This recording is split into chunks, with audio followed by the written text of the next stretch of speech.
آپ کی آسانی کے لیے اس ویڈیو کے آخر میں تحریراً بھی قضا نمازوں کا طریقہ موجود ہے۔ جمعۃ الوداع یعنی رمضان المبارک کے آخری جمعہ کو بعض لوگ 4 رکعت نفل پڑھتے ہیں اور یہ نماز پڑھنے کے بعد یہ تصور کرتے ہیں کہ پچھلی ساری عمر کی جو نمازیں قضا کی وہ ادا ہو گئیں۔ یہ بات درست نہیں ہے۔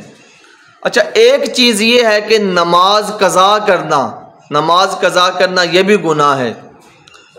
مفتی احمد یار خان نعیمی رحمۃ اللہ تعالیٰ نے اسلامی زندگی اپنی کتاب کے اندر ایک طریقہ ارشاد فرمایا ہے، 12 رکعت نفل اس طریقے سے پڑھنے ہیں کہ جو قضا نمازیں کی ہیں ان کا جو گناہ تھا وہ اللہ تبارک و تعالیٰ ان کی برکت سے معاف فرما دے گا، لیکن جو قضا نمازیں ہیں وہ پڑھنے سے ہی ادا ہوں گی۔ وہ طریقہ کیا ہے وہ بھی سن لیجئے۔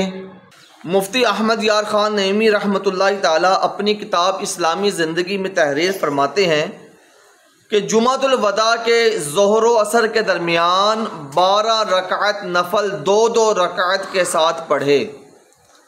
ہر رکعت میں سورہ فاتحہ کے بعد 1 بار آیت الکرسی، 3 بار سورہ اخلاص، 1 مرتبہ سورہ فلق اور 1 مرتبہ سورہ ناس پڑھے۔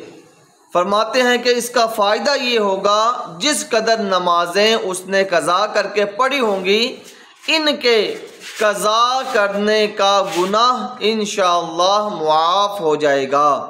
یہ نہیں کہ قضا نمازیں اس سے معاف ہو جائیں گی، قضا نمازوں کا گناہ معاف ہو جائے گا۔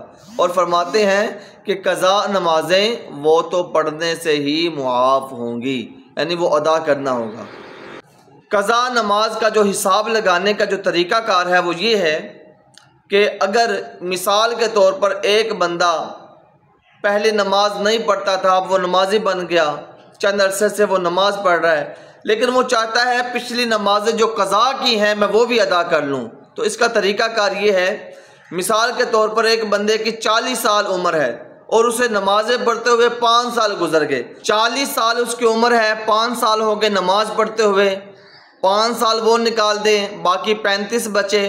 35 میں سے مرد کے لیے 12 اور عورت کے لیے 9 سال نابالغی کی عمر کے وہ نکال دیں۔ اب مرد تھا تو 12 سال وہ نکالے، 35 میں سے 12 گئے 23، یعنی 23 سال کی نمازیں اس کے ذمے قضا کرنا ہے۔ تو 1 سال کے اندر 365 دن ہوئے، 365 کو وہ ضرب دے گا 23 کے ساتھ، تو جو جواب آئے گا اتنی نمازیں اس کی فجر کی ہیں، اتنی ظہر، اتنی عصر، اتنی مغرب اور اتنی عشاء۔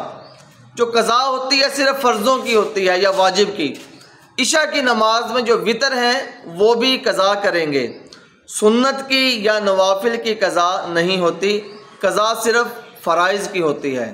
قضا نمازیں جب ادا کریں تو چھپ کر کریں، کسی کو پر اظہار نہ کریں، کہ گناہ کا اظہار بھی گناہ ہے، یعنی کہ اگر بندہ کوئی قضا نماز پڑھ رہا ہے تو پتہ چل جائے گا اس نے تو نمازیں چھوڑی ہوئی ہیں، اور نماز چھوڑنے والا قضا کرنے والا گناہ گار ہوتا ہے۔ تو قضا نمازیں چھپ کر ادا کریں، یا اگر آپ مسجد میں بھی ادا کریں تو بتائیں نہ کسی کو کہ میں قضا نمازیں پڑھ رہا ہوں۔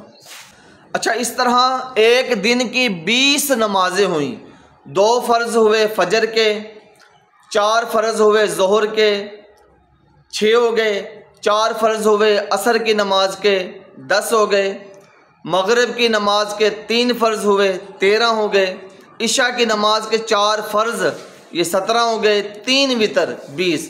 تو اس طرح ایک دن کی 20 رکعتیں بنی 5 نمازوں کی۔